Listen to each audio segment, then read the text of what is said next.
아침 묵상 말씀은 창세기 4장 16절에서 26절까지의 말씀입니다. 함께 읽도록 하겠습니다. 가인이 여호와의 앞을 떠나서 에덴 동쪽 롯 땅에 거주하더니 아내와 동침함에 그가 임신하여 에녹을 낳은지라. 가인이 성을 쌓고 그의 아들의 이름으로 성을 이름하여 에녹이라 하니라. 에녹이 이랏을 낳고 이랏은 무후야엘을 낳고 무후야엘은 무드사엘을 낳고 무드사엘은 라멕을 낳았더라. 라멕이 두 아내를 맞이하였으니 하나의 이름을 아다요 하나의 이름은 실라였더라. 아다는 야벨을 낳았으니 그는 장막에 거주하며 가축을 치는 자의 조상이 되었고 그의 아우의 이름은 유발이니 그는 수금과 퉁소를 잡는 모든 자의 조상이 되었으며 실라는 두발가인을 낳았으니 그는 구리와 쇠로 여러 가지 기구를 만드는 자요 두발가인의 누이는 나아마였더라. 라멕이 아내들에게 이르되 아다와 실라여 내 목소리를 들으라. 라멕의 아내들이여 내 말을 들으라. 나의 상처로 말미암아 내가 사람을 죽였고 나의 상함으로 말미암아 소년을 죽였도다. 가인을 위하여는 벌이 7배일진데 라멕을 위하여는 벌이 77배에 이르다 하였더라. 아담이 다시 자기 아내와 동침함에 그 아들을 낳아 그 이름을 셋이라 하였으니 이는 하나님이 내게 가인이 죽인 아벨 대신에 다른 씨를 주셨다 함이며 셋도 아들을 낳고 그 이름을 에노스라 하였으며 그때 사람들이 비로소 여호와의 이름을 불렀더라. 아멘. 오늘 아침 묵상을 들으신 우리 모든 성도님들에게 하나님의 은혜가 있기를 간절히 소망합니다. 사인을 행한 가인을 향해서 하나님은 네가 땅에서 저주를 받고 네가 밭을 갈아도 땅이 효력을 내지 못하며 땅에서 유리하는 자가 될 것이다 라고 말씀하셨습니다. 이에 가인은 벌이 너무 무겁다라고 말을 하죠. 유리하다가 자신이 누군가에게 죽을까봐 두려워했던 것입니다.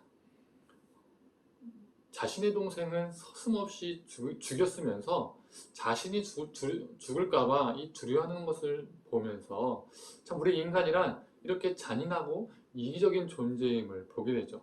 내가 누군가에게 피해를 주면서 내가 피해받는 것은 참으로 싫어합니다.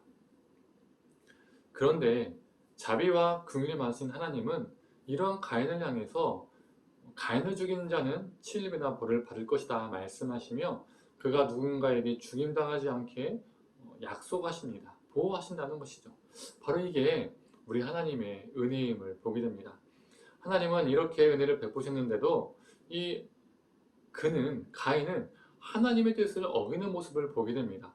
분명 가인을 향해서 유리하는 자로 살게 하셨는데 그는 오늘 본문 속에서 어떤 행동을 합니까? 성을 쌓습니다. 성을 쌓았다는 것은 무엇입니까? 유리하는 자가 아닌 거주하는 자로 되기로 마음을 먹었다는 것이죠. 죄의 견고함이 더해가는 겁니다. 그리고 그의 후손들은 문명을 발달시켜 나갑니다. 그의 후손들 중에서도 라멕이라는 사람이 등장합니다.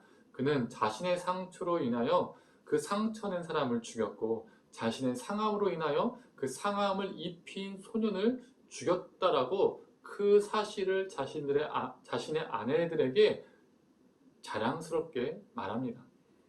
자신을 지키기 위해서 상대방이 자신에게 상처를 입혔다고 죽이는 모습, 그리고 심지어 소년까지 죽이는 이 잔인한 모습을 보게 되는 것이죠. 심지어 하나님의 말씀을 이용하여 그는 자신을 지키려 합니다. 이렇게 말을 하죠. 가인을 해친 벌이 7배라면 자신이 해치는 벌은 77배라고 스스로 규정합니다. 마치 하나님이 자기보다 밑에 있고 자기가 하나님보다 더 위에 있는 것처럼 말을 하는 것이죠. 하나님이 규정한 7배보다 더 높여서 자신을 보호하고 하나님이 아닌 자신 스스로 모든 것을 만들어가려 하는 라멕의 모습을 보게 됩니다. 이처럼 오늘 본문은 인간의 죄의 확장성 그리고 죄의 폭력성이 더 깊어짐을 보여주고 있죠. 그러나 이와 대조되는 내용이 또 그 뒤에 나옵니다. 아벨이 죽고 아담과 하와는 셋을 낳죠. 이 셋이 아들 낳고 그의 이름을 에노스라고 부릅니다. 그리고 그때 비로소 여호와의 이름을 불렀다라고 말합니다. 이 에노스의 이름의 뜻이 무엇일까요? 죽을 수밖에 없는 존재라는 의미를 가지고 있습니다. 이게 무엇을 말해주는 것일까요?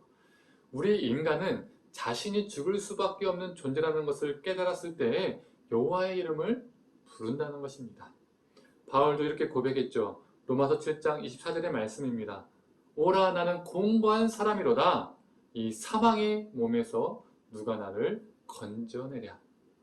우리도 마찬가지입니다. 이 죄의 죽음에서 우리를 누가 건져낼 수 있을까요? 바로 예수 그리스도이십니다. 죄의 죽음으로부터 우리 스스로 건져낼 수 없다는 것을 깨달았을 때 오직 예수 그리스도만이 우리를 죽음으로부터 건져내실 분이라는 것을 우리가 깊이 마음 가운데 깨달았을 때 우리는 오직 주님만을 부르게 됩니다. 주님만을 붙잡게 된다는 것이죠. 그러나 라멕은 어떻습니까? 죽음으로부터 자기 자신을 스스로 지키려 했습니다. 그래서 그는 여호와 이름을 부를 필요도 없었습니다. 붙잡을 필요도 없었습니다. 오히려 여호와의 이름을 이용하여 자신을 더욱 견고하게 하려고 했죠. 그리고 자신을 죽음으로부터 지키기 위해서 다른 이들을 죽였습니다.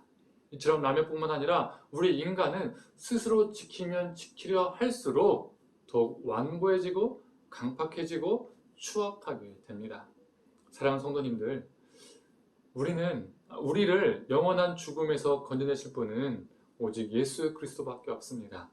오늘 하루도 그리고 우리 평생 동안 예수가 없다면 우리는 죽을 수밖에 없는 존재임을 우리 심령에 깊이 새기고 오직 예수 그리스도의 이름만을 부르며 의지하며 예수 그리스도의 이름의 능력으로 살아가는 저와 우리 성도님 되기를 간절히 축원합니다.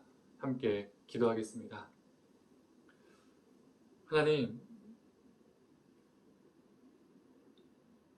가인은 자신이 죽을까봐 누군가를 아벨을 죽였음에도 불구하고 자신이 죽는 것을 걱정하고 또 유리하는 자로 살아야지만 자신이 죽을까봐 성을 쌓고 거주하는 자가 됩니다. 또 그리고 그의 후손 중에서 라멕은 자신을 죽음으로부터 지키기 위해서 다른 누군가를 죽이고 해하는 모습을 보게 됩니다. 하나님, 하지만 우리가 에노스를 보면서 내가 죽을 수밖에 없는 존재임을 깨달았을 때에 오직 여호와 하나님의 이름을 부르게 됨을 보게 됩니다. 하나님, 우리가 죽음으로부터 우리 스스로를 보호하고 지키려 하는 존재가 아니라 하나님, 우리가 죽을 수밖에 없는 존재임을 깊이 깨달아서 우리가 예수 그리스도의 이름을 부르는 자 되게 하여 주시옵소서. 죄와 사망에서 오직 건져내실 분은 우리 예수 그리스도만이 있다는 것을, 오라 나는 공고한 사람이로다. 이 사망에서 누가 나를 건져낼 수 있을까라는 이 질문이, 이 물음이 우리 매 순간마다 우리 삶 가운데 있게 하셔서 하나님, 다른 것을 붙잡는 것이 아니라 오직 우리의 구원자이신 주님만 붙잡고 살아가는 존재가 되게 하여 주옵소서. 감사드리며 사랑이 많으신 예수님의 이름으로 기도드립니다. 아멘.